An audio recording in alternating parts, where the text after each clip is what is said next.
Good morning, everyone. I'm here with Sumita Chauhan. How are you, Sumita? Thank you so much, Julian, for having me. Good morning to you too. Okay, well, let's start with you introducing yourself. I'm Sumita Chauhan, and I'm a visual artist and independent researcher as well. I'm also a founder member of a charitable organization based in India, and I'm the co director of an art gallery which is based in Delhi. So I've got multiple roles to play, but first and foremost, I'm an artist. Yeah, well, I've known you for quite a number of years now, and it's always fascinating what you end up doing because each year I meet you, you're doing some new and exciting project. Now, talking about our theme for this year, which is art, starting a conversation. What people or groups of people would you like most to start a conversation with? I think because I'm very much involved with community work, and I target obviously, I work with people who are elderly and who are socially isolated, or those who have dementia. So maybe I would like more and more people to be aware of these kind of workshops which are available, but not so visible to pick up or adapt or uh, practice in the community. So I just want to make people more aware of things which are focused on getting elderly people involved into creative works, and especially those who have dementia. I mean, there are groups and other organizations, and also some NGOs in India and other countries as well, where they try to have a monthly or weekly kind of setup where they try to get a group of people and they do workshops. But the thing is that it is not so widely publicized, because obviously it's targeting a group which are aging. So if more and more people are aware of these things, which are there are artists and art therapists and the community workers who are trying to do things creatively, then I think we may have more and more people engaged into doing things. It's not always about having some kind of medical intervention, but I feel that these kind of creative interventions really help an individual who is aging, who's isolated, or who is having dementia. So we have a responsibility, and I feel I have a responsibility to reach out to the people. So this is what I feel. Yeah. Fantastic. Well, since I've known you all those years when you were working with people with dementia in Kent, this is a very valid point that oftentimes a lot of people with dementia are left out of the conversation simply because people don't think they have anything to say. And I think this is a very, very valid point to use the arts to engage with a forgotten demographic. So, would you like to explain or describe some of the processes you have used that have been very successful in starting a conversation with people with dementia? I'm really happy to share something because I have got many success stories. So this is something which I'm really proud of, because for the last 12 years, I've been actively engaged into doing things with elderly people, and especially focusing on people with dementia. But I think things are changing over a period of time, and AI has kind of taken over. But I have been doing my research where I have always looked at the traditional, conventional way of making art, and also the digital processes. So I have always, since beginning, because I myself did my PhD in digital art, so I was very much interested in doing so. So I wanted to balance both the things. So I found that those who have got their cognitive condition, condition is declining, and they would like to deal with some certain things which has got texture, which has got this the quality, tactile quality. So I introduced most of the sessions, I introduced with clay, and which is a very familiar material for them.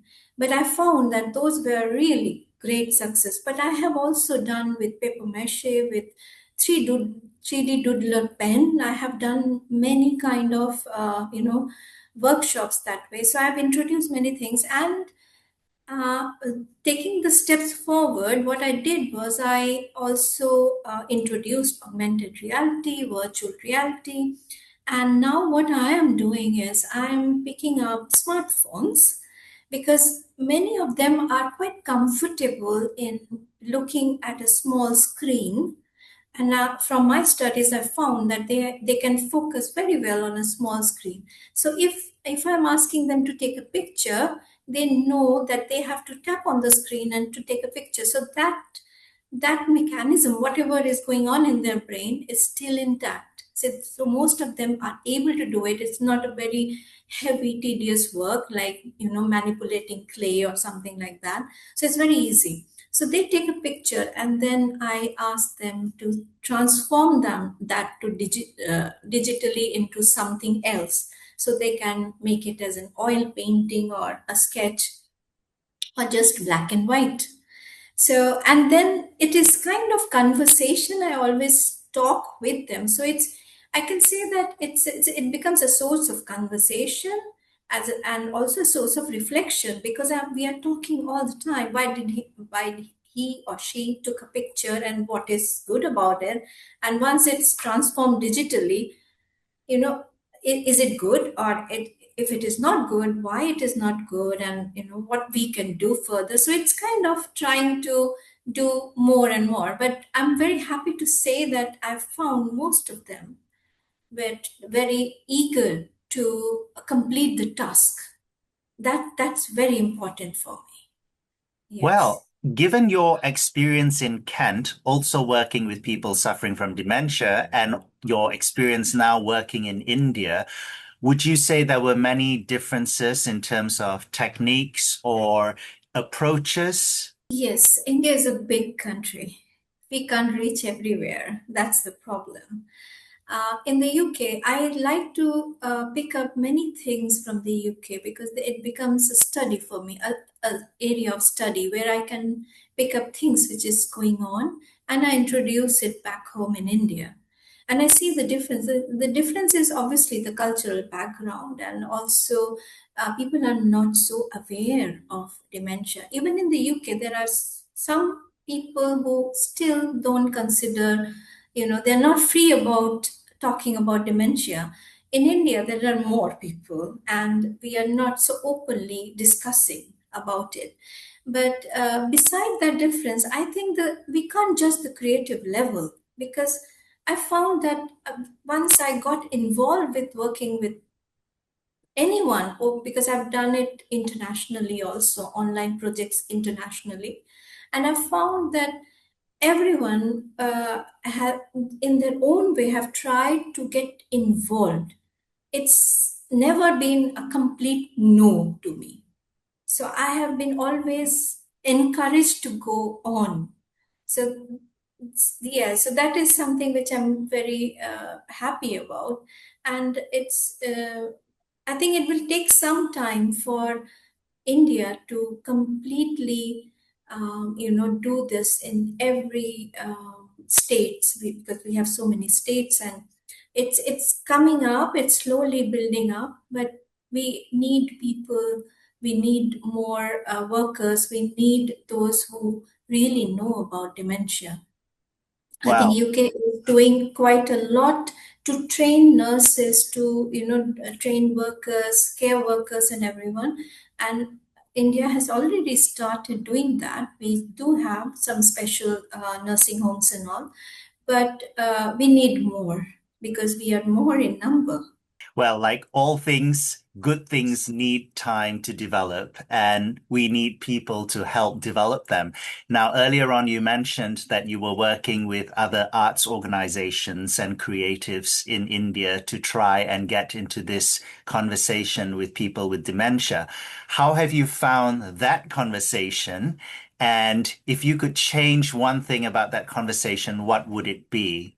I think there is a bit of gap into adapting such things. There are many artists who do social works in the sense in terms of working with children with autism and that kind. So the elderly, the group of elderly people and those who have dementia, it's kind of it's small in number to pick up, and you really have to be a good person to understand their condition.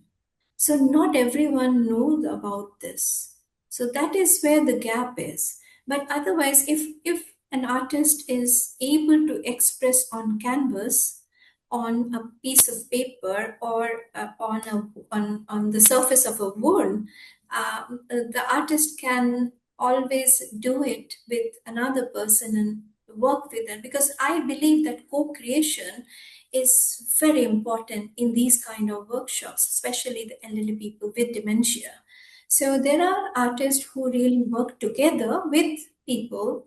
So if they can do more like that and involve themselves in the process of making, initiating the ideas that those who have dementia, keeping their ideas intact and helping in the process, that is where it aligns together. So it's kind of, we have to make people more aware of it, make artists more aware of this process, which is possible. Beautiful words, Sumita. And I really think that's a hopeful outlook for all of us in the artistic fields. And I look forward to seeing you in July. Thank you very much. Same here. Thank you so much for listening to me and giving me so much time.